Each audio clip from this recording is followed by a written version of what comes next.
ఇప్పుడు నేను కూడా గతంలో ఇచ్చి పూజలు చేశా.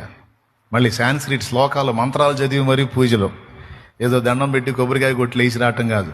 చక్కగా కూర్చొని ఎవరికి పూజ చేసినా సరే వాళ్ళ పుస్తకం తీసుకొచ్చి వాళ్ళ మంత్రాలు చదివి మొత్తం అయిపోయిన దాకా చేసేవాడు.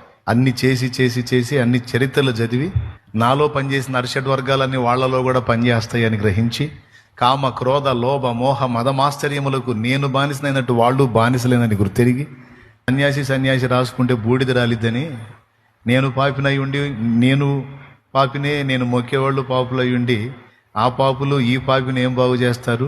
ఇప్పుడు ఆ పాపులకి ఈ పాపికి అందరు పాపులకి దిక్కేవరంటే యేసు కనపడ్డాడు. కాబట్టి యేసుప్రభుని నమ్ముకున్నా, యేసుని విశ్వసించాను.